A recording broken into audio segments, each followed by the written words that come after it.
Bien, donc il est 14h03. Je propose qu'on commence pour ne pas perdre de temps et laisser justement éventuellement vos questions arriver. Alors un petit rappel des modalités du webinaire avant de se présenter. Donc vous l'avez vu, les micros et les caméras sont coupés pour laisser plus de fluidité en fait à la présentation. Vous pouvez donc poser des questions écrites dans la zone de conversation de cette réunion. Ou bien, comme vous l'avez vu sur les documents de l'appel à manifestation d'intérêt, à travers l'adresse mail qui est ami.jourdain@vendée-o.fr. Et donc, à partir de cette adresse mail, vous pouvez déposer toutes vos questions jusqu'au 1er octobre, sachant que toutes les réponses, que ce soit les questions déposées dans la conversation ou sur l'adresse mail, toutes les réponses seront publiées quand on diffusera le compte-rendu euh, donc la date de diffusion prévue étant le 11 octobre prochain. Toutes les réponses diffusées dans ce compte-rendu seront anonymisées. On ne verra pas qui a posé la question. Voilà, donc ça c'était un rappel des modalités. Nous sommes à l'heure actuelle 22 participants connectés à ce webinaire. Merci beaucoup. Donc je me présente rapidement. Je suis Julien Orsoni de Vendéo. Vendéo, on va en parler très rapidement, étant le service public de l'eau potable pour le département de la Vendée. Et moi-même, je suis responsable de la cellule prospective au sein de laquelle on traite la question de la réutilisation des eaux et plus particulièrement du déploiement du programme Jourdain. Je me permets de présenter les deux personnes qui sont avec moi aujourd'hui. À mes côtés, Elisabeth Massé, qui est également membre de la cellule prospective au sein de Vendéo et qui pilote une grande partie des activités du programme Jourdain et notamment en charge du pilotage des activités de R&D. Et connecté avec nous à distance, Rémi Declercq du cabinet Ecofilae, qui prendra la parole tout à l'heure pendant la présentation. Le cabinet Ecofilae, qui est spécialisé dans la thématique de la réutilisation des eaux usées traitées multi-usages et qui nous accompagne dans un groupement de bureaux d'études en tant qu'assistant à maîtrise d'ouvrage et qui aujourd'hui participe parce que il est activement impliqué dans cette démarche d'open démonstration et d'appel à manifestation d'intérêt, en particulier sur ce programme Jourdain. Voilà pour l'introduction. Je vous propose qu'on passe directement au sommaire de ce webinaire. Donc, ce webinaire s'inscrit dans ce qu'on appelle au sein de Vendéo le programme Jourdain. On va vous expliquer. Donc, un grand programme de réutilisation des eaux usées traitées sous la forme d'un démonstrateur. Et on va vous expliquer au sein de cette démarche de démonstrateur la volonté de Vendéo de définir un concept d'open démonstrateur, c'est-à-dire d'ouverture au monde de la recherche et de l'innovation. Et dans le cadre de cet open démonstrateur, nous avons décidé de lancer un appel à manifestation d'intérêt pour trouver des pistes et des partenariats de R&D et d'innovation. Et pour cela, nous avons sélectionné deux thématiques au sein du programme Jourdain sur lesquelles il nous apparaît important de pouvoir creuser justement les thématiques de R&D. Donc, on va vous expliquer tout ça. Et ensuite, dans un deuxième temps, on vous parlera de manière un peu plus précise de comment est organisée cette démarche d'open démonstrateur et au sein de cet open démonstrateur, comment va se dérouler l'appel à manifestation d'intérêt avec du coup le calendrier prévisionnel et comment est-ce qu'on aboutira au moment de la sélection des partenariats à un conventionnement, pardon, et on vous expliquera également les règles de financement. Pour débuter, un mot du programme Jourdain, même si j'imagine que la plupart d'entre vous ont pris le temps d'aller sur le site Jourdain de Vendéo, sur lequel il y a donc tous les documents de l'appel à manifestation d'intérêt et sur lequel justement il y a déjà beaucoup d'informations sur ce programme Jourdain. Je le disais, mais vraiment de manière très rapide en introduction, Vendéo, c'est un service public, donc un regroupement des 19 communautés de communes et communautés d'agglos du département qui se sont regroupées et ce qui fait que Vendéo couvre la totalité du territoire de la Vendée pour assurer la production et l'approvisionnement en eau potable sur le territoire. Vendéo est donc l'autorité organisatrice du service de l'eau. Les élus de Vendéo décident du prix de l'eau et des investissements.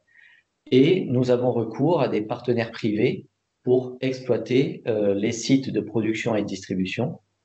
Donc c'est pour ça qu'on a des marchés selon les territoires du département, avec Veolia, SOR, Suez et STGS. Donc Vendéo, pour assurer l'approvisionnement en eau de l'ensemble des Vendéens, utilise des ressources superficielles, car malheureusement, il n'y a pas sur le département de la Vendée suffisamment de ressources souterraines pour assurer l'approvisionnement en eau. Ce qui fait que plus de 95% de l'eau potable aujourd'hui produite en Vendée provient de ressources superficielles. Et ces ressources superficielles, elles sont constituées en fait de barrages qui ont été créés sur des petits cours d'eau vendéens pour créer des retenues. Et c'est ce volume de retenues grâce à ces barrages qui nous permet d'assurer l'approvisionnement tout au long de l'année. Depuis plus de 20 ans, la Vendée connaît un très fort accroissement démographique et, comme d'autres départements français, mais qui est très marqué en Vendée, il y a une très très forte activité touristique vraiment localisée sur leur frange littorale et sur la période estivale de juillet-août quasi exclusivement, qui fait qu'on a une grosse problématique à couvrir en termes d'augmentation de besoins et de pic de demande sur la période estivale. Nous avons mis en place depuis de nombreuses années de nombreuses solutions conventionnelles pour justement arriver à un équilibre entre les disponibilités de ressources et les besoins. Malheureusement, on a vécu ces dernières années des grandes années de sécheresse et ou de canicule qui ont créé des situations de très forte tension. Donc Vendéo prépare aussi l'avenir et pour cela, on se tourne vers des solutions non conventionnelles. Et la réutilisation indirecte des eaux usées sur le secteur littoral en particulier apparaît pour Vendéo comme étant une solution d'avenir et donc une solution sur laquelle Vendéo et les élus de Vendéo ont décidé de s'orienter il y a déjà quasiment 10 ans. Pour cela, on avait participé dans les années 2010 à un programme européen qui s'appelait DemoWare, qui nous a permis de faire toutes les études de préfaisabilité d'une solution de réutilisation indirecte des eaux usées. Et on a conclu, à la fin de ces 3 ans de recherche, qu'il était tout à fait pertinent de partir vers ce type de solution sur le littoral vendéen, parce qu'il y a plusieurs stations d'épuration qui rejettent leurs eaux directement en plein océan, qui ne repassent donc pas par le milieu naturel. Et ce volume en fait de rejet d'eau usée traitée vers la mer représente finalement un gisement pour générer de la nouvelle ressource, de la ressource complémentaire qu'on pourrait orienter vers nos retenues qui servent à la production d'eau potable. C'est pourquoi Vendéo a lancé le programme Jourdain, qui est un programme de démonstration, c'est-à-dire que nous allons mettre en place pendant plusieurs années les installations qui permettent de réutiliser les eaux, on vous montrera un schéma juste après, de la station d'épuration des Sables d'Olonne pour, de manière indirecte, renvoyer ces eaux après traitement complémentaire vers une de nos retenues, le lac du Jaunet. Et ce lac du Jaunet a une station de production d'eau potable qui sert donc à assurer l'approvisionnement en eau de tout un secteur. On a décidé, enfin les élus de Vendéo ont décidé de mener ce projet un peu différemment d'un projet classique. C'est-à-dire qu'on n'est pas parti tout de suite vers la pleine capacité de ce système. On ne prend pas toutes les eaux usées sortant de la station d'épuration des Sables d'Olonne. L'objectif est de le faire dans une première étape, c'est pour ça qu'on parle de démonstrateur, une première étape de quelques années à seulement 1/4 du débit disponible en sortie de la station d'épuration. C'est ce qui est expliqué sur le petit croquis que vous avez à l'écran. À l'échelle 1/4, On expliquera les débits tout à l'heure, mais ça correspond à un débit de 150 mètres cubes heure récupéré à la sortie de la station d'épuration des Sables d'Olonne. On pourra renvoyer, pendant la période de fonctionnement, environ 500 000 mètres cubes dans le lac du Jaunet, ce qui permettra de couvrir la consommation de 15 000 habitants. À cette échelle-là, ce n'est pas encore une solution de sécurisation, ce n'est pas suffisant. Par contre, à terme, au-delà de 2027, quand on pourra passer à l'échelle 1, on pourra cette fois-ci récupérer 600 mètres cubes heure en sortie de la station d'épuration des Sables d'Olonne. On pourra donc renvoyer de l'ordre de 2 millions de mètres cubes par an dans le lac du Jaunet pour couvrir les besoins en ressources d'eau brute de 60 000 habitants. Et là, ça représente une vraie solution de sécurisation pour le secteur d'ajouter ces 2 millions de mètres cubes de ressources nouvelles. Donc pourquoi une première étape de démonstrateur à une échelle 1/4 du débit? C'était bien entendu, en l'absence de cadrage réglementaire existant quand on a débuté le projet et en l'absence de système équivalent en France, l'objectif était de montrer aux autorités qu'on pouvait valider les performances de cette installation à 1/4 du débit, qu'on validait également tout le système de management de maîtrise des risques sur l'ensemble de la boucle de réhute qu'on met en place. On validait sur la base des résultats obtenus à la fin du démonstrateur la possibilité de pérenniser une solution réhute et surtout, en se basant sur ces résultats de 3 ans, de pouvoir optimiser tout ce qui pourrait être optimisé.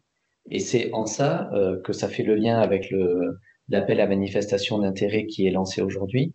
C'est que pendant les 3 ans de fonctionnement du démonstrateur, on va chercher aussi toutes les pistes qui nous permettent de préparer le futur passage à 600 mètres cubes heure, donc la solution définitive pérenne. Et c'est ça qu'on va chercher à vraiment travailler et optimiser pendant toute la période de fonctionnement.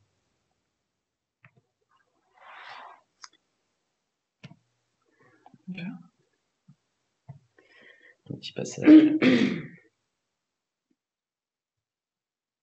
Hop, un petit souci de souris, désolé. Alors, en termes de gouvernance, étant donné aussi le caractère un peu non conventionnel de ce programme, une certaine gouvernance a été mise en place pour mener ce projet, avec un comité de pilotage qui est co-présidé par le président de Vendéo et le préfet de la Vendée, avec un très fort soutien des services de la préfecture, donc notamment des DTM et ARS, qui accompagnent Vendéo dans le déroulement de ce projet pour l'inscrire notamment dans un chemin réglementaire, étant donné que la réglementation spécifique n'existe pas aujourd'hui. Et il y a également d'autres comités qui ont été mis en place. Un comité des partenaires qui permet de faire le lien avec le territoire et la société civile, où on a toutes les associations d'usagers environnementales qui sont représentées. Un comité technique qui est plutôt avec les services de la DDTM, de l'ARS, de l'Agence de l'eau et les services de l'agglomération des Sables d'Olonne pour résoudre toutes les questions techniques. Et enfin, un comité qui s'appelle le COSE, qui est le comité de scientifiques et d'experts.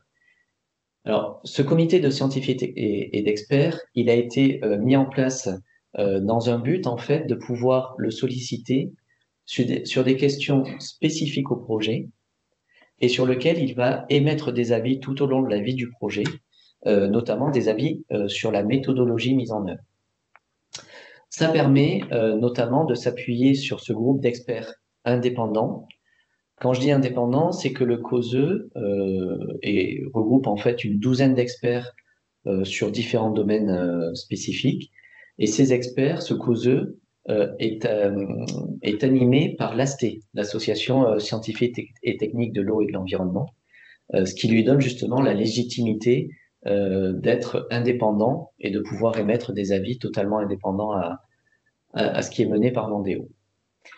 Vous avez ensuite l'étage opérationnel avec Vendéo, qui est donc la structure porteuse du programme Jourdain, qui a donc dans ses équipes la cellule prospective pour mener les opérations, le bureau des élus qui vote les décisions et notamment les investissements, et, comme je l'ai indiqué en introduction, un groupement de bureaux d'études qui a le rôle d'assistant à maîtrise d'ouvrage composé de Rivéo, Cabinet Merlin et Ecofilae.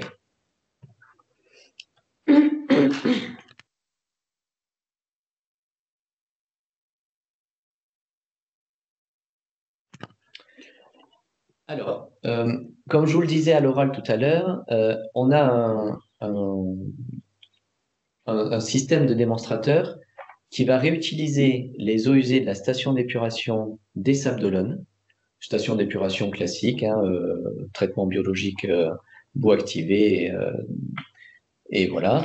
Et l'objectif, c'est sur le débit de 150 mètres cubes heure qui est récupéré en sortie de la station d'épuration, c'est de faire subir à ces eaux usées traitées un traitement complémentaire, de les transporter ensuite vers la retenue du Jaunet et de les faire transiter dans ce qu'on appelle, nous, une zone de transition végétalisée.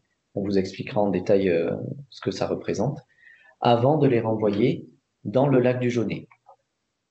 L'objectif pour les renvoyer dans le lac du Jaunet, c'est bien entendu qu'elles aient une qualité compatible avec le lac, les usages du lac, que ce soit des usages récréatifs ou bien entendu l'usage prioritaire du lac qui est la production d'eau potable. L'objectif est donc d'avoir une étape de traitement complémentaire de ces eaux usées avant qu'elles ne soient renvoyées dans la zone de transition végétalisée. Pour cela, on a défini et construit ce qu'on a appelé l'unité d'affinage, donc l'unité de traitement complémentaire, sous la forme d'un marché global de performance qui a été passé avec l'entreprise Veolia, donc un groupement Veolia OTV RVL, et qui a permis de concevoir une filière de traitement qui permet d'aller retirer tout ce qui peut rester dans les eaux usées traitées qui ne serait pas compatible avec le lac du Jaunet et avec les usages de l'eau à l'arrivée. La filière, vous l'avez affichée à l'écran, 2 étapes membranaires et 2 étapes de désinfection. Les étapes membranaires sont composées d'ultrafiltration avec coagulation préalable et osmose inverse basse pression. Ça nous permet d'enlever toute la pollution particulière, que ce soit bactéries, virus ou matière en suspension résiduelle. Et l'osmose inverse nous permet d'aller enlever toute la pollution dissoute, y compris micropolluants. Et les 2 étapes de désinfection sont des étapes plutôt sécuritaires, puisque normalement il n'y a plus rien à l'issue des 2 étapes membranaires, pour être sûr d'avoir un niveau bactérien tout à fait performant sur la filière. Il y a une remise à l'équilibre à la fin de la filière. C'est une simple remise à l'équilibre, ce n'est pas une reminéralisation. Et donc, l'ensemble de cette filière nous permet d'avoir en sortie de l'unité d'affinage une eau qualifiée de très bonne qualité et qui permet de renvoyer une eau compatible vers le lac du Jaunet. On est aujourd'hui dans la phase d'observation de fonctionnement de cette unité d'affinage, c'est-à-dire que les travaux ont été terminés à l'été 2023 et il y a eu une mise en route qui s'est déroulée jusqu'au mois de novembre 2023. Et donc depuis novembre 2023, on est en phase d'observation et cette phase d'observation dure 1 an. Et pendant toute cette année, toute l'eau qui est produite en sortie de l'unité d'affinage repart à la mer. C'est-à-dire que les autorités environnementales et sanitaires ont demandé à ce qu'on vérifie les performances de l'unité d'affinage pendant 1 année complète avant de pouvoir nous autoriser à renvoyer ces eaux vers le lac du Jaunet. Donc, à partir de novembre de cette année, on sera en mesure, dès qu'on aura le go des autorités, de renvoyer ces eaux en sortie d'unité d'affinage vers le lac du Jaunet. Une fois que ces eaux sortiront de l'unité d'affinage, grâce à un poste de pompage, elles vont être renvoyées via une canalisation de transfert de 27 km depuis les Sables d'Olonne, sortie de l'unité d'affinage, vers la retenue du Jaunet, donc le schéma que vous avez à l'écran. Et là, on est en cours de finalisation de travaux. Il ne reste que 5 à 10% de canalisation à poser. Et donc, on sera en mesure, à partir du mois de novembre, si on a le go des autorités, de pouvoir utiliser cette canalisation de transfert pour envoyer les eaux vers le Jaunet. Dernière étape du parcours hydraulique de ces eaux, c'est de passer à travers ce qu'on a appelé une zone de transition végétalisée avant d'arriver dans la retenue du Jaunet. Pour plusieurs raisons. Déjà, ça permet de limiter les à-coups hydrauliques, puisque le poste de pompage en sortie de l'unité d'affinage va travailler de manière séquencée. Donc, ça permet d'éviter les à-coups hydrauliques dans la retenue, d'assurer également une sécurité de stockage d'eau dans ces bassins de la zone végétalisée, si jamais on détectait un jour une qualité non conforme qui serait sortie de l'unité d'affinage. Et puis, ça permet également, et surtout, c'est un peu l'objectif principal de cette ZTV, de renaturer les eaux avant réinjection dans le lac du Jaunet. C'est-à-dire de pouvoir réoxygéner les eaux, puisque le transfert de 27 km dans la canalisation fait que l'oxygène aura été consommé en grande partie, de pouvoir travailler aussi sur une reminéralisation la plus naturelle possible en passant par des substrats et les différents compartiments de la zone végétalisée. Également de participer à améliorer l'écosystème local grâce justement au développement qui va se créer de faune et de flore sur ce site. Et puis, ça va nous permettre également, la ZTV est conçue pour, un peu comme le principe même du démonstrateur Jourdain, pouvoir être évolutif, pouvoir tester différentes configurations. Et donc, on va pouvoir expérimenter sur cette ZTV, de faire varier un peu les temps de séjour, de faire varier des hauteurs d'eau dans les différents compartiments, etc. Et cela va participer tout au long de l'expérimentation de 3 ans à avoir le plus de configurations différentes possibles pour acquérir le plus de résultats possibles à la fin du bilan. En 2 mots, pour vous présenter un peu la manière dont va fonctionner la ZTV, ce qui est sur le schéma représenté par les lettres A et B, ce sont les premiers bassins dans lesquels arrive l'eau en sortie de la canalisation. L'objectif, c'est d'avoir 2 bassins tampons en entrée qui permettent d'isoler l'eau si jamais on a besoin. Ensuite, on passe, et dans ces premiers bassins, on a également l'oxygénation. On a ensuite un compartiment qui nous permet de faire de la reminéralisation sur substrat. Et ensuite, on passe sur les compartiments C et D de manière gravitaire. Et là, on a en compartiment C plutôt des nœuds de type représentation d'écoulement en fossé. Et dans le compartiment D, là par contre, un écoulement beaucoup plus lent de type étang.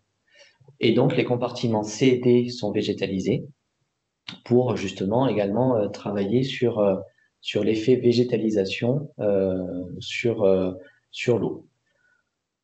À la fin des compartiments, avant rejet vers le lac du Jaunet, on a un compteur.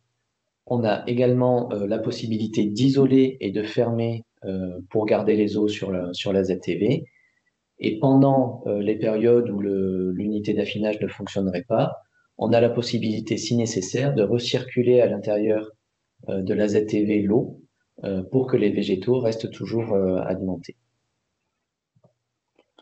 Donc voilà pour la présentation des différentes parties de ce qui compose le démonstrateur Jourdain. Donc vous l'avez compris, un démonstrateur dans un premier temps à 150 mètres cubes heure. Et puis l'objectif est à l'issue de 2027, donc à l'issue de la période d'expérimentation de ce démonstrateur, sur la base des bilans qui auront été réalisés, de préparer la suite et donc de voir qu'est-ce qui sera possible de faire pour passer à 600 mètres cubes heure, que ce soit en termes d'évolution de la ZTV, d'évolution de l'unité d'affinage. Est-ce qu'il faut faire évoluer la filière pour passer à 600 mètres cubes heure? C'est toutes ces questions-là qu'on se pose. Qu'est-ce qu'il faut également pour faire évoluer le fonctionnement de l'ensemble et le suivi des différents paramètres qualité sur la boucle réhute, etc. Ce sont toutes ces questions qu'on se pose. Et donc, vous voyez que sur ce grand calendrier général qui nous mène jusqu'à après 2027, eh bien, on positionne l'AMI, l'appel à manifestation d'intérêt, et donc les partenariats de R&D qu'on espère pouvoir mener sur la période 2025 jusqu'à fin 2027. Et ça nous permettra, du coup, sur cette période-là, pendant que le démonstrateur fonctionne en situation réelle, de faire de la R&D et de l'innovation sur certaines thématiques et de pouvoir obtenir les résultats qui nous permettront de participer à tout ce qui pourra être optimisé au-delà de 2027. Voilà, je laisse la parole à Rémi pour la suite de la présentation. Merci Julien. Bonjour à tous. Donc moi je vais rapidement peut-être qu'il y aura quelques répétitions, mais présenter le concept d'Open Demonstrator, hein, voilà dans la logique et dans la philosophie dans laquelle il s'applique dans le cadre du programme Jourdain. Les concepts clés quand on parle d'Open Demonstrator, donc dans Open Demonstrator, il y a démonstrateur, le programme Jourdain en soi est un démonstrateur. La logique de vouloir le rendre open, ouvert, c'est d'appliquer, d'intégrer dans ce projet une composante de collaboration et d'ouverture. Donc, dans ce concept d'open demo, la logique, l'approche, c'est d'apporter, de tester des solutions innovantes qui ont une approche, on va dire, un objectif à terme de réplicabilité, que ce soit sur d'autres filières de réutilisation d'eau pour la production d'eau potable indirecte ou pour d'autres types de filières. Comme je l'ai dit, dans une logique d'intelligence collective, de collaboration. Également de favoriser, on va dire, la communication sur ces pratiques, sur ces solutions innovantes. Et puis, quand même, voilà, on est sur un projet multipartenariat dans une logique gagnant-gagnant. Il faut que cette collaboration, dans le cadre de l'Open Demonstrator, elle soit à la fois bénéfique pour le projet Jourdain, pour Vendéo, pour la suite du projet Jourdain, les innovations qui seront testées, qui seront apportées, qui seront expérimentées, euh, ne doivent pas bénéficier, ou alors à la marge sur la solution à court terme de 150 mètres cubes dont ça parlait Julien, mais en fait on prépare déjà la suite, on prépare déjà la solution grande échelle à 600 mètres cubes heure. Donc une logique gagnant-gagnant. Le programme Jourdain, il intègre plusieurs briques, des briques, on va dire, de techniques, différentes infrastructures, comme vous l'a présenté Julien juste avant. Et parmi l'ensemble du programme Jourdain, ce qu'il faut bien noter, c'est que l'Open Demonstrator, il ne s'intègre qu'à certains aspects du programme Jourdain, car certaines briques, ce sont les deux thématiques qui vont vous être détaillées après. Les autres composantes, les autres briques du programme Jourdain ne sont pas intégrées. C'est ce que vous pouvez voir un petit peu sur ce qu'on essaie de représenter sur le schéma en dessous. Ce qu'il faut bien noter, c'est que l'Open Demonstrator, c'est le modèle retenu pour l'ouverture de la R&D et de l'innovation du programme Jourdain. Et il doit contribuer à la stratégie d'optimisation des prochaines étapes. C'est ce que j'ai dit tout à l'heure, préparer la suite du projet. La logique, c'est vraiment, le programme Jourdain reste complètement, bien sûr, dans une logique pilotée par Vendéo, mais c'est d'y associer via cette approche d'Open Demonstrator des experts, des scientifiques, des solutions innovantes qui viennent du public, du privé, des fournisseurs de technologies, des solutions peut-être un peu plus d'approche, peut-être un peu plus méthodologiques, qui viennent, on va dire, se greffer et être testées dans le cadre du programme Jourdain. Tu peux passer la diapo d'après, s'il te plaît. Alors, Pour les partenaires de l'Open Demonstrator, on a listé ici les principaux bénéfices qui sont attendus. Bien sûr, pour vous, c'est le fait de bénéficier d'accès à des infrastructures, à un programme, des infrastructures de réutilisation d'eau pour la production indirecte d'eau potable, donc d'accès à des types d'eau, d'accès à des données. On va revenir après sur les données disponibles. Pour vous, c'est l'occasion, on va dire, de mettre en avant votre savoir-faire, de profiter, on va dire, du rayonnement, on va dire, de la communication, de la visibilité du programme Jourdain, et puis de mettre en place un démonstrateur potentiellement à moindre risque avec un soutien financier sur lequel Vendéo reviendra après. Important de noter, c'est que sur ces approches de R&D, donc Vendéo est déjà depuis très longtemps porté sur ces approches d'innovation au sens large, le fait d'être le premier démonstrateur, le premier site de production indirecte d'eau potable, le programme DemoAir qui est démarré en 2014, qui est un projet Horizon, donc financé par l'Europe, donc un projet de recherche et d'innovation. Mais ça a continué, et ça continue déjà au travers d'autres contrats R&D qui sont déjà établis et qui sont hors AMI.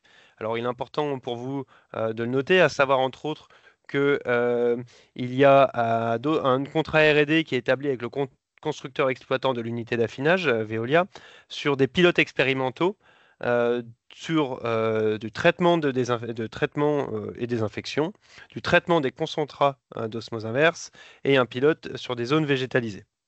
Il y a également des innovations et des expérimentations qui sont déjà menées, qui sont prévues d'être menées sur la ZTV, actuellement en construction par le groupement SERP-Merceron.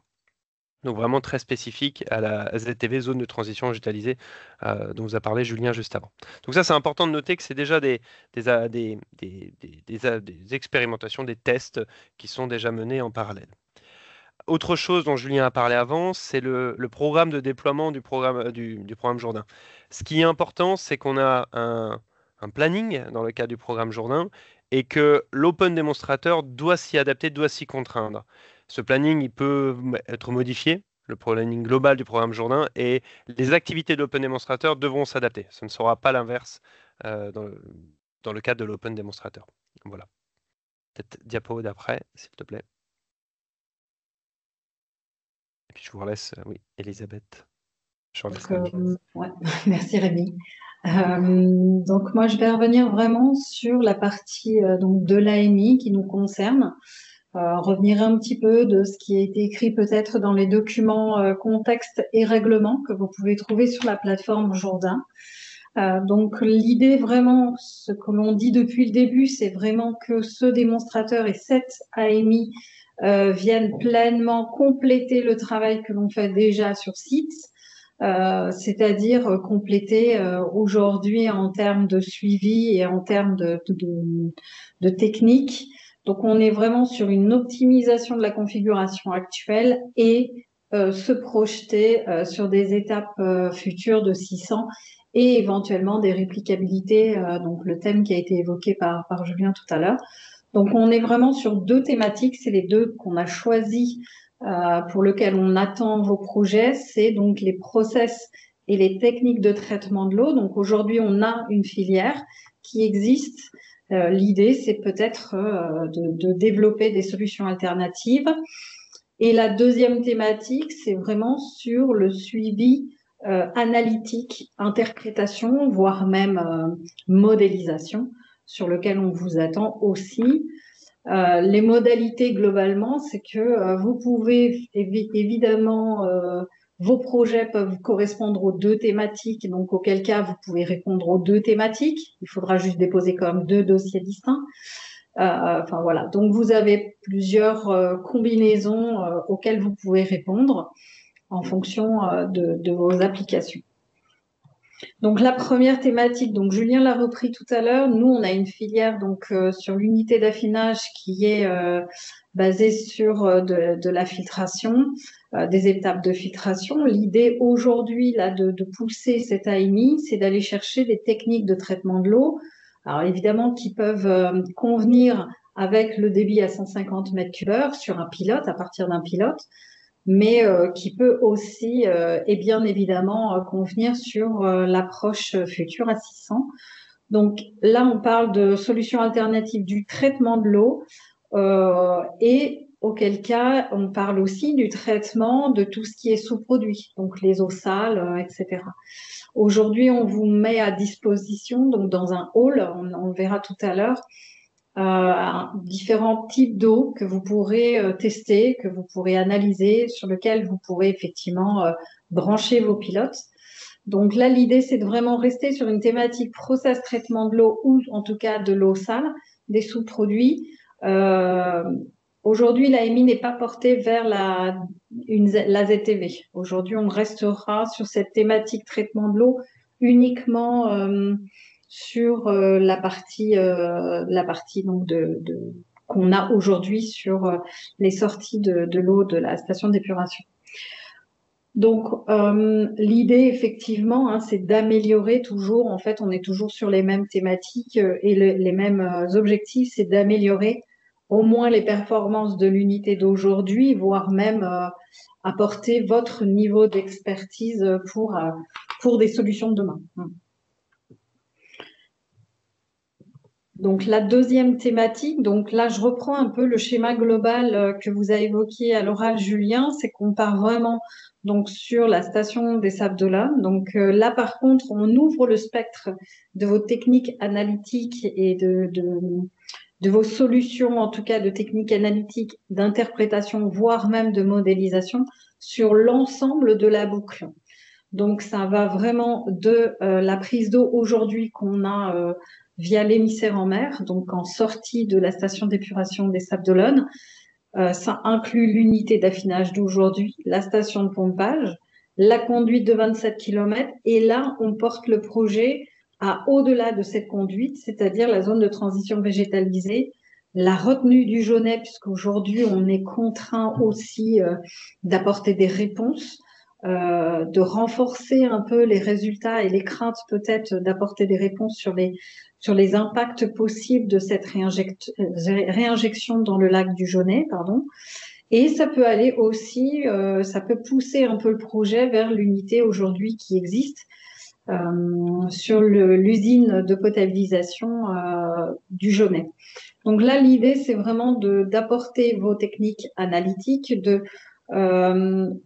soit donc et surtout les suivis en continu et d'améliorer peut-être le passage en mode pilote, en mode routine, quand on sera plutôt sur le mode 600 mètres cubes heure.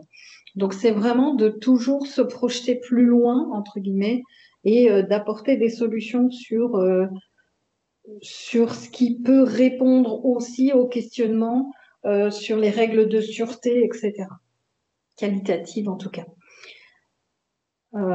Aujourd'hui, on a le projet fait déjà l'objet d'un certain nombre et de beaucoup en fait de campagnes analytiques, de suivi en continu. Et tout à l'heure, on reviendra sur l'ensemble des données, des suivis qui pourront vous être mis à disposition pour mener votre projet, en tout cas pour le cadrer au stade que l'on est aujourd'hui de cette AMI. Qu'est-ce qu'on vous met à disposition? Aujourd'hui, le site, donc là, on vous a mis une petite photo, alors c'est assez succinct. On a aujourd'hui donc une plateforme R&D qui est portée par Veolia OTV, comme l'a évoqué Rémi, avec effectivement des containers. Nous, en fait, dans le projet, dans la construction, on a un vrai hall R&D qui a été mis à disposition pour porter cette AMI, pour laisser la place, entre guillemets, de poser en fait des équipes dans lequel effectivement vous êtes pleinement dans le bâtiment, enfin le bâtiment que vous voyez avec la toiture végétalisée, c'est le bâtiment en fait principal d'exploitation et le traitement est à l'intérieur de ce bâtiment-là. Donc vous êtes au cœur aujourd'hui de ce démonstrateur. Donc, juste pour revenir pour les moyens, en gros, vous avez donc un hall que l'on voit donc sur la photo 4, le hall R&D, sur lequel vous avez toutes les arrivées d'eau possibles, et vous avez un bureau. Donc voilà, après, en fonction du nombre de projets, les plannings seront établis, évidemment. Sachez aussi que sur ce site, évidemment, il y a un exploitant. on est sur une exploitation donc portée par le groupe Veolia, donc avec évidemment des règles de coactivité et effectivement de travail sur le même site, d'accès au site, qui seront définies lors de nos étapes de conventionnement. Donc voilà, ce que l'on vous met à disposition en termes de moyens, on va dire, techniques. Donc, je vais laisser Rémi décrire un peu les moyens plutôt de Oui. données disponibles. Sur les données qui seront mises à disposition, donc bien sûr, elles vont concerner sur les différentes infrastructures qui préexistaient déjà, entre autres la station d'épuration. Il y a une erreur, c'est pas la station d'épuration du Jaunet, la station d'épuration des Sables d'Olonne, l'unité de traitement des eaux potables des Sables d'Olonne, et puis également les nouvelles infrastructures, soit déjà en exploitation ou en construction, l'unité d'affinage et la zone de transition végétalisée. Donc sur ces infrastructures, les données des bilans d'exploitation, les résultats quantitatifs et qualitatifs issus de la filière, donc les suivis passés, antérieurs, et puis les suivis qui seront menés dans le cadre du projet sur l'ensemble des suivis analytiques. Et bien sûr de volumétrique, débimétrique, quantitatif et qualitatif. Maintenant, si on se concentre sur la retenue du Jaunet, sur la retenue en elle-même, vous seront partagées bien sûr toutes les données issues de ce qu'on a appelé l'état initial, c'est-à-dire l'état avant projet. Donc des données qui ont été collectées de 2016 à 2022 et même avant, hein, vous pouvez voir dans le tableau en dessous, on a des données issues depuis 93 sur les données de suivi de l'agence de l'eau Loire-Bretagne sur certains points. Et puis les données du programme DemoWare également, qui ont fait l'objet d'analyses classiques, d'empreintes chimiques et puis de suivi de bioindicateurs. Ce bilan de l'état initial, il a été complété et très renforcé de 2019 à 2022 par de nombreux prélèvements et analyses, la mise en place de bouées multisondes, le suivi de bioindicateurs, la réalisation de bioessais également, et puis la mise en place d'échantillonneurs passifs, mais je reviendrai un petit peu dessus sur les suivis spécifiques qui ont été réalisés de 2019 à 2022 en plusieurs points dans la retenue et même sur une retenue similaire, également retenue pour la production d'eau potable à quelques kilomètres de la retenue du Jaunet, donc une retenue qui était considérée comme témoin, peut-être comme un témoin dans le cadre de cette analyse. Donc des données disponibles, à savoir que ces données de l'état initial, elles sont déjà triées, organisées, on a une base de données consolidée, nettoyée, et elles ont déjà été analysées dans le cadre voilà, d'un bilan d'analyse de l'état initial, donc un bilan qui vous sera également transmis et disponible. Sur ce bilan, au total, c'est plus de 250 000 données qui ont été intégrées. Donc, elles sont intégrées dans une base de données qui apparaît ici, hein, entre autres compilées par Aquasis. On a des informations, bien sûr, sur les eaux, sur les sédiments, sur la biologie, donc sur les gammars. Au total, 13 points de prélèvement au cours de ce bilan initial. Bien sûr, les données NAIAD, qui sont celles de l'agence de l'eau dont j'ai parlé tout à l'heure, les données du programme DemoWare, et puis d'autres sur la retenue du Jaunet, entre autres des données sur les microcystines, sur les cyanobactéries, des données de bioaccumulation également qui ont été là qui ont été complétées. Et puis bien sûr, toutes les données de suivi de la SOR, qui est l'exploitant de l'unité de traitement de l'usine d'eau potable du Jaunet, avec les données d'autosurveillance et puis bien sûr les données des bouées qui ont été mises, de certaines bouées qui ont été mises en place pour des suivis en continu sur la retenue. Au total, donc, plus de 250 000 données qui ont déjà été analysées, traitées, interprétées, mais d'autres avis seront éventuellement bienvenus sur certains aspects. Et, également la possibilité de repartir des données de base, hein, de la base de données, même en elle-même, ou de repartir de ce bilan d'interprétation et d'analyse de ces résultats. Et bien sûr, également disponibles les données de suivi du programme Jourdain, quand il sera en opération complète, sur la retenue, au niveau de la ZTV, les données déjà disponibles sur l'unité d'affinage, mais au fur et à mesure de 2025 à 2027, au fur et à mesure d'avancée du projet. Voilà. Elisabeth, je te laisse passer après, s'il te plaît. N'hésitez pas, enfin voilà, à poser vos questions sur la zone de conversation. Si Mm. vous voulez avoir plus d'informations sur ce type de données, parce que ça peut vous donner quand même pas mal d'éléments sur les projets que vous pourriez mener. Alors vraiment, n'hésitez pas, on attend vos questions. Pour continuer un peu dans le cadrage, donc vraiment de l'AMI, là aujourd'hui, donc c'est la première fois que Vendéo porte ce type d'appel à manifestation d'intérêt. Donc on est vraiment sur, on va dire, une structure et une gouvernance un peu classique, avec évidemment donc assisté par notre assistant maîtrise d'ouvrage, le groupement. On va pouvoir donc là aujourd'hui sélectionner l'ensemble de vos candidatures, organiser les échanges. C'est important dans ce type de projet de toute façon pour qu'on se comprenne bien et piloter ensuite l'ensemble des projets, c'est-à-dire piloter le démarrage, mais aussi leur évaluation et créer en fait une vraie synergie entre vous et nous, quoi. L'idée aussi, c'est d'y intégrer un jury. Alors, ce jury, effectivement, c'est surtout dans les phases d'analyse de candidature ou d'évaluation des projets.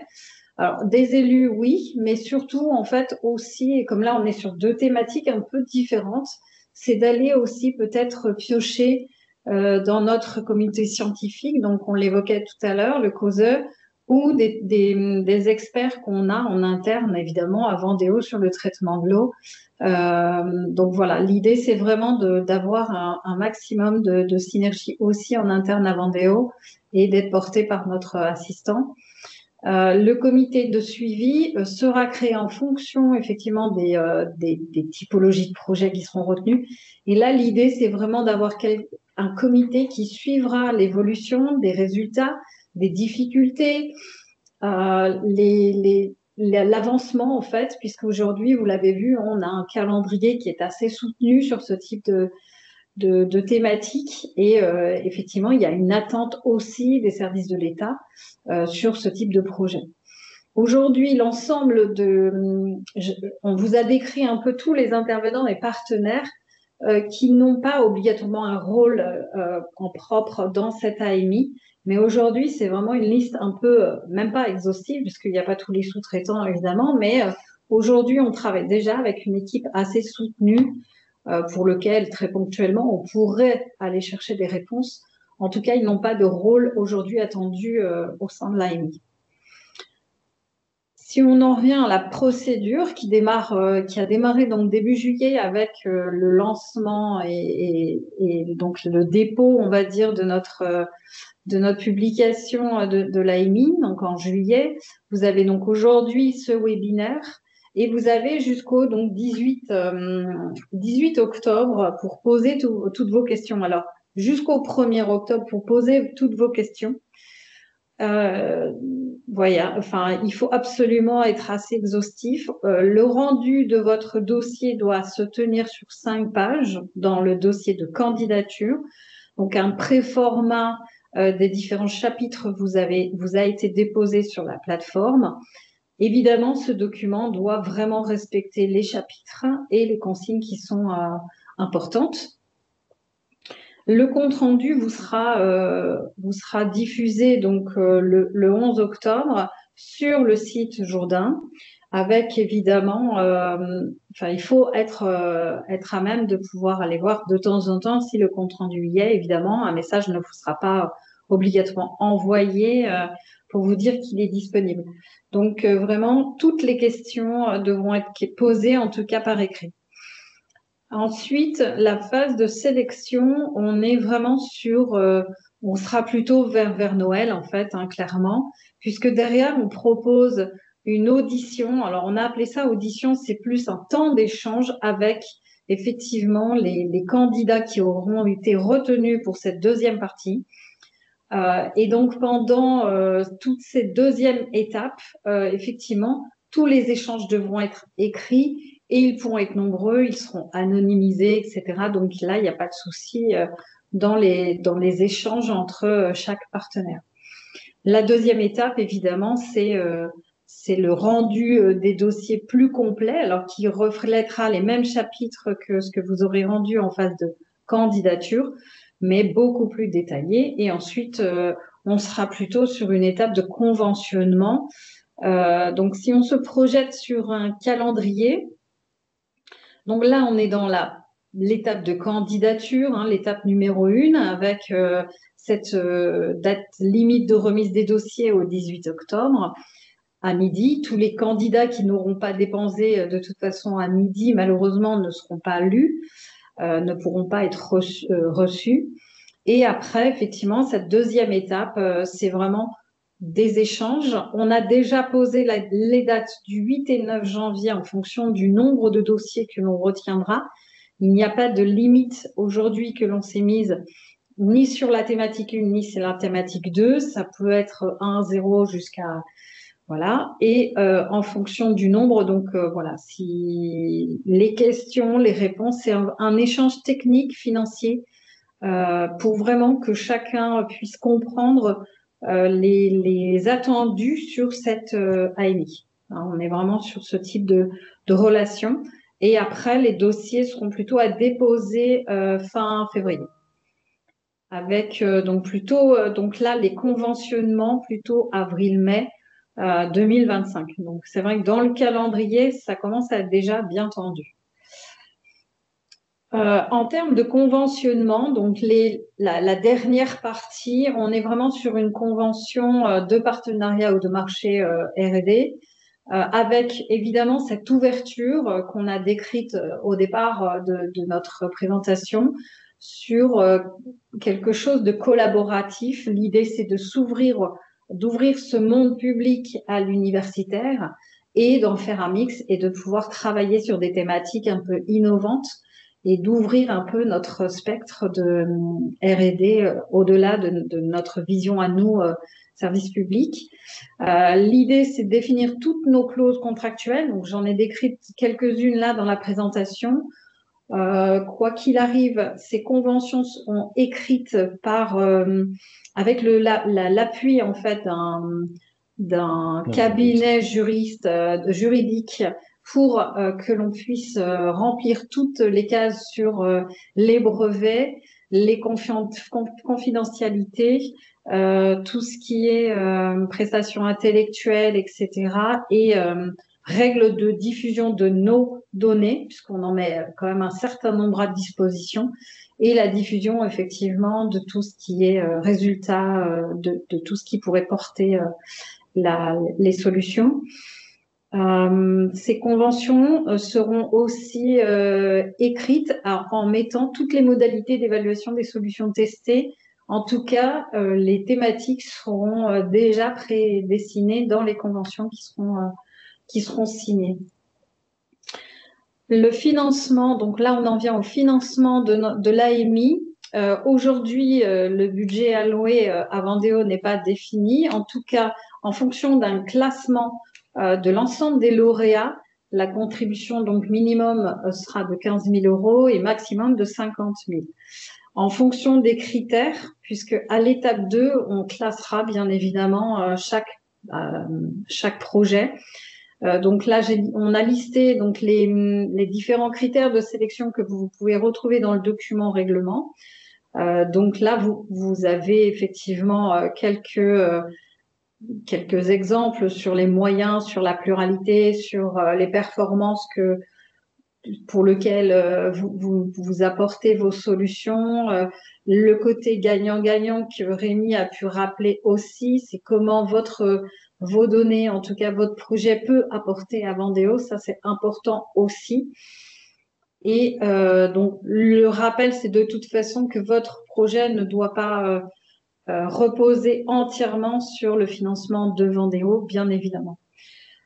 Donc voilà, en tout cas, on vous laisse donc toujours poser les questions sur la plateforme. Il y a déjà 2 questions, peut-être qu'on peut les aborder rapidement et puis de toute façon on y répondra par écrit. Oui. Alors il y avait une première question sur le type de test de bioessai et de bioindicateurs qui avait été mené dans l'explication que donnait Rémi sur les campagnes déjà faites.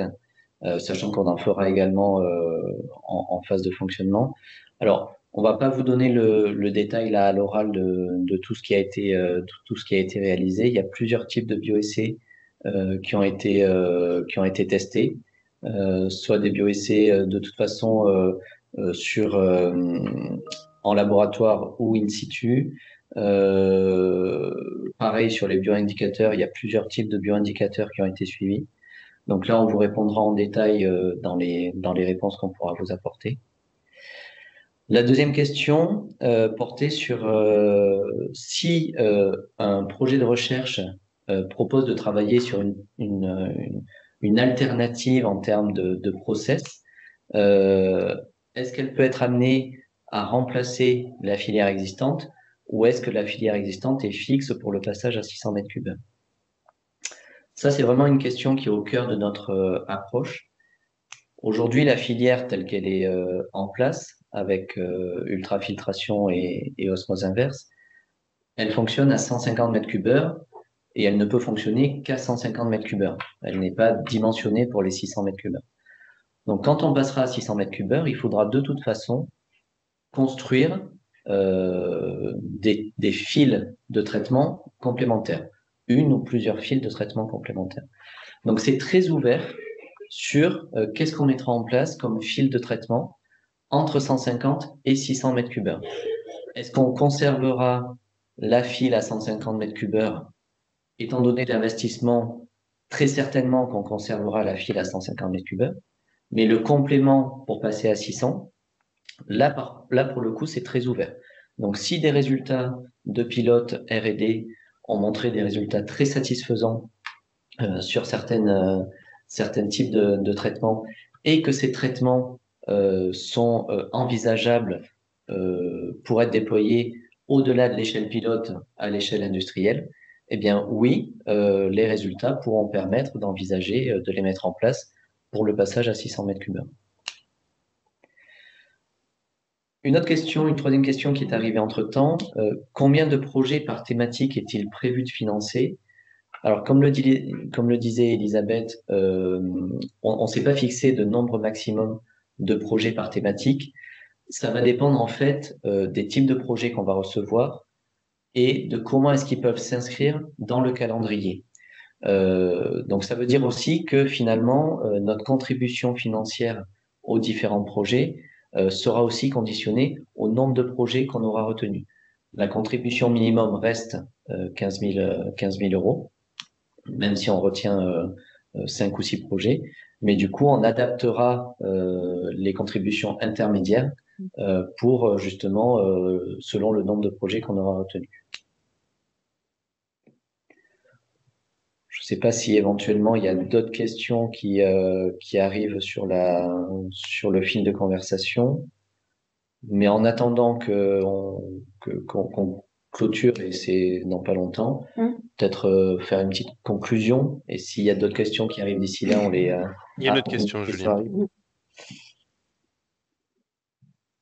Pour une alternative au traitement pour la filière d'affinage, quelle doit être la capacité du pilote? 150 mètres cubes heure, point d'interrogation. Alors, non, pas du tout. Le pilote, lui, il peut être vraiment sur des petits débits laboratoires, hein. C'est-à-dire que le pilote qui sera mis en place dans le cadre d'un partenariat R&D dans le hall R&D, il faut qu'il soit compatible avec le débit d'eau qui arrive dans ce hall R&D. Et aujourd'hui, la capacité d'arrivée d'eau dans le hall R&D, elle est plutôt de l'ordre de 1 à 2 mètres cubes heure. Donc, le pilote de traitement qui serait mis en place dans le hall, voilà, il faut qu'il soit sur une échelle assez réduite.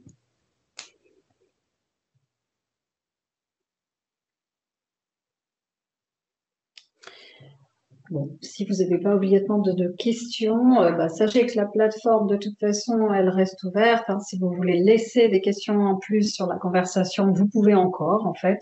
Vous avez toujours la possibilité, c'est l'avantage sur Teams. Pour conclure, et vous avez peut-être pu sentir un peu nos objectifs, on est vraiment sur un objectif important, c'est qu'aujourd'hui, c'est vraiment un démonstrateur, mais l'objectif quand même final, c'est de passer à 600 mètres cubes heure. Donc, il faut vraiment se poser la question, effectivement, du passage à plus grande échelle et cette histoire de réplicabilité pour savoir effectivement, puisque c'est un projet un peu novateur. Aujourd'hui, les communes du littoral, et pas que en Vendée, nous attendent sur ce type de projet. Donc l'idée vraiment, c'est de pouvoir apporter des réponses sur aussi cette réplicabilité à différentes échelles, et pas que sur le littoral vendéen. La deuxième chose, c'est aussi, aujourd'hui, on a pu travailler avec le milieu, on va dire, universitaire, scientifique, avec les comités scientifiques que l'on côtoie dans ce projet. L'idée, c'est vraiment encore d'être sur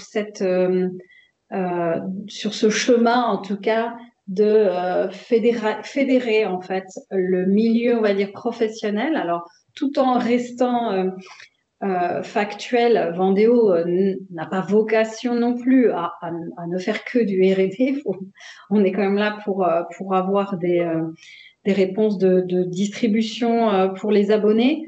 Il n'empêche que l'ouverture du monde professionnel au monde universitaire, au monde de la recherche, est importante sur ce projet-là, et les élus, effectivement, en attendent beaucoup, en fait, de pouvoir effectivement faire des passerelles. Ce projet-là, en tout cas, en est un bel exemple. Donc, bien. Voilà. Bah, écoutez, merci beaucoup en tout cas pour votre présence à ce webinaire. Je ne sais pas si Rémi, tu souhaites rajouter quelque chose avant la clôture, non? Parfait. Merci Rémi également de ta contribution pour cette présentation. On espère que ça a répondu éventuellement aux principales questions que vous pouviez peut-être vous poser avant de prendre connaissance des documents de l'AMI ou pendant la prise de connaissance des documents de l'AMI. On reste du coup à votre écoute si vous avez des questions, et on y apportera un maximum de réponses pour vous donner justement toutes les données nécessaires pour produire vos réponses. Et puis, ben, on a hâte de lire vos contributions. Donc, bon courage à vous tous, et puis on espère vous lire à partir du 18 octobre. Et je vous souhaite une bonne fin de journée. Merci et au revoir à tous. Merci, au revoir. Au revoir.